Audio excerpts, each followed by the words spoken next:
Hey everyone, so in this video I'm just going to be going through some Onslaught film that I'm taking actually right now in the current Onslaught that's going on. I'm going to be going over the team that I'm using and why I'm using it, as well as what teams I'm using it against in order to be effective when battling. Because obviously there is not a one team fits all, and with Onslaught it's very different than raids or war because you score the most amount of points if you're able to take down the opponent without rushing. Don't forget to like and subscribe to my channel for more content and information, and we'll just jump right into the video right now.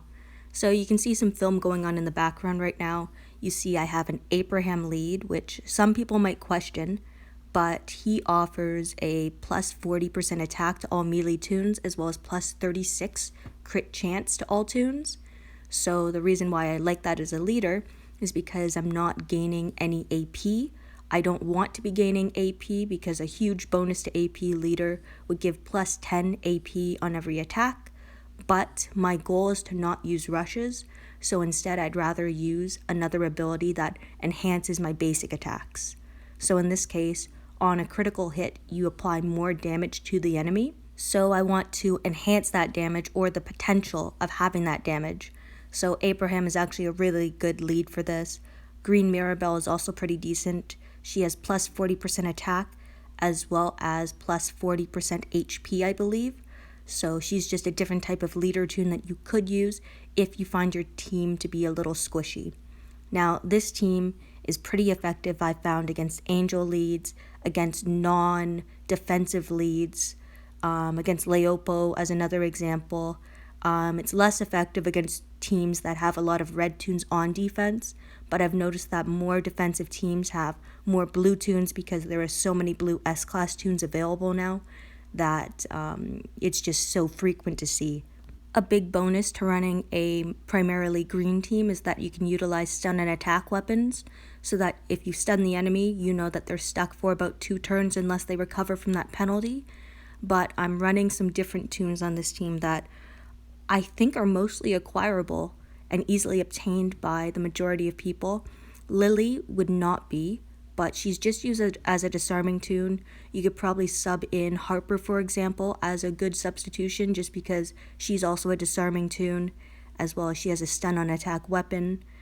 Steve was only in WOC if you maxed out milestones and just participated, or you could have acquired him by buying cards and stuff, so he's a bit difficult to get, but there are other toons that you could sub in for him instead. I am also utilizing Marlin and Rosie, who was basically a free toon, a free S-class toon, and I know a lot of people undervalue him, but I think he is a great toon to use in Onslaught because of his active skill, because of his double attack weapon, just his overall power is really great off of a basic attack, and then lightning reflexes can also come in handy. S-Class Ivanova is an easy pickup from the season store. What I really like about her is that her active skill gives focus on the second turn, so if someone's running toons that taunt or confuse or human shield, I'm able to get around that, and I have a 25% attack bonus to the rest of my team, in addition to any mods that I run on my team. In Onslaught, the biggest thing that matters are the points in the end, and that no rush bonus of 10,000 points times the point multiplier is a humongous bonus. You don't have to win a lot of matches, you just have to win them well. So what I use, like when I look and see an angel lead, I think this is probably an ideal team for me to fight against because I'm not using active skills on the first turn like, say, Dr. Stevens. This defensive Onslaught team is like a dream come true in some ways. Raven uses elusive on the first turn, so she's not attacking. It also means I'm not gaining AP, which is what I don't want to do anyway. So in some ways, it's actually a disadvantage for players to use a toon like Raven or even Holly on a defensive team that'll cause elusive abilities. The same could be said for Angel on defensive teams because her active exhaust skill it means I can't use skills that gain AP unnaturally. So again, it mostly stops Dr. Stevens and Gal, Michelle even with her active skill.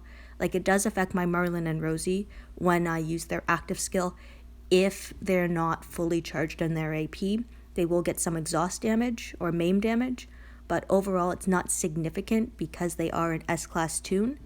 And because Merlin and Rosie has a nice double attack ability, I really try to capitalize on that, and I try to get some critical hits in order to apply even more damage.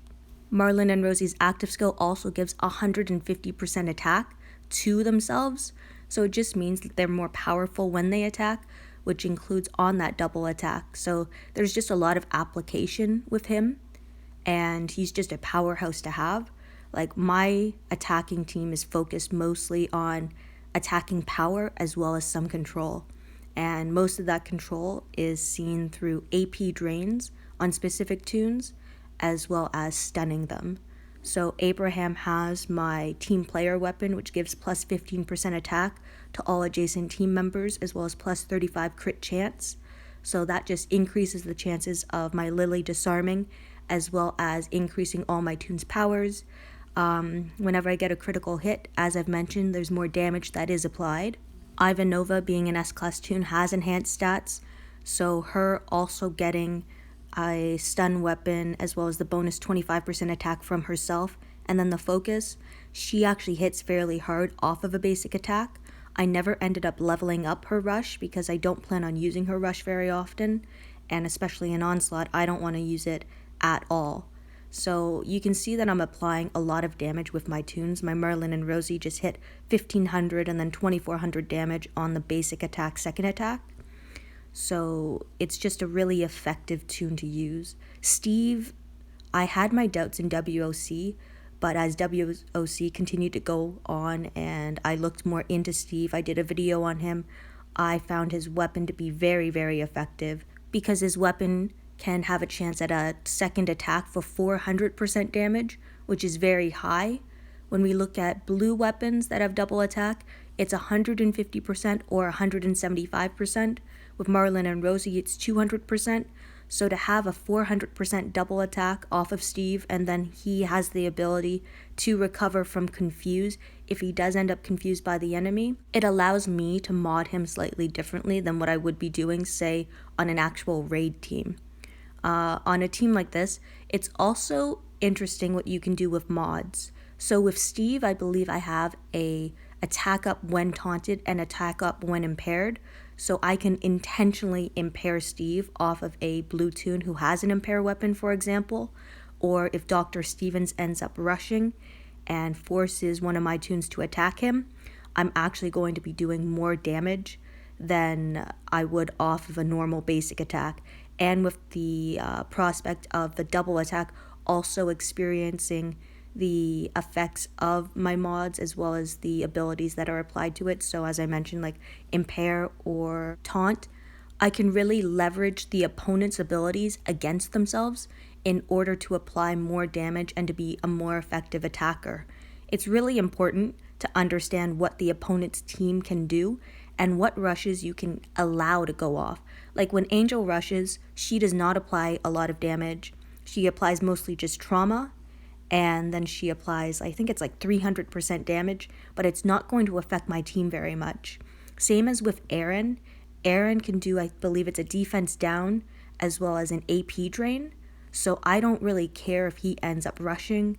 For Leopo on a defensive team, when she rushes, obviously, like, all my attacks become a lot weaker, but it doesn't stop me from attacking. In my opinion, Onslaught is really about understanding your toon's strengths and weaknesses and being able to make adjustments to your attack team in order to be effective.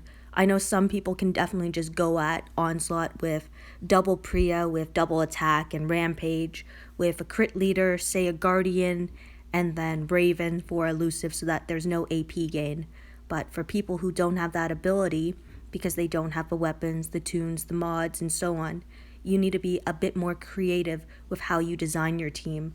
At first, with this team, I was running James on attack, but I found that to be less effective because I didn't have enough control. So that's when I subbed in Ivanova. I found that her active skill was super effective to use, especially because I know that there's defensive toons that taunt a lot, but you also need to remember how to time your abilities. So my focus wore off, but because of my mod choice, so Merlin and Rosie also has attack up when taunted, I'm able to get that attack boost. I'm able to take down Cam without triggering the bite ability. So I'm just at an advantage here by knowing how to mod my team and how to use my team. I even had Marlon and Rosie there have their lightning reflexes go off, and although it didn't kill Henyon, it did apply some damage. Henyon was only able to kill Marlon and Rosie, and now it's kind of just being patient and using all these basic attacks to take down Leopo. It might take some time, but it is effective, and that's what matters to me most. The fact that I'm able to take down these difficult teams, and even though it takes a lot of time, in Onslaught, you don't care about how long it takes, just that you're able to attack and kill without rushing. I'd love to hear what some of the teams that you guys are running as well in Onslaught. I know a lot of people would be running bleed teams, but there's a number of other teams that you could also run. You could utilize payback toons on attack if you know the defensive team is a fast rushing team. You really just have to defend the whole time and wait for the team to implode on themselves. You can have Mia on that team so she's able to revive your fallen teammates using her active skill. You can use Slater, he has an active revive as well. There's just a lot of different options that you could use. Dayu is an awesome idea because she has an active skill for infection.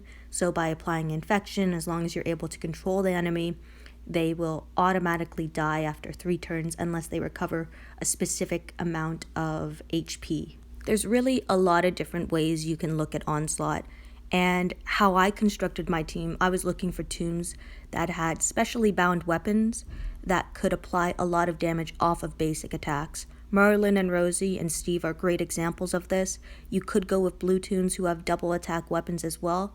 You can also look at how different toons have active skills that can either decrease the opponent's defense or increase your attack.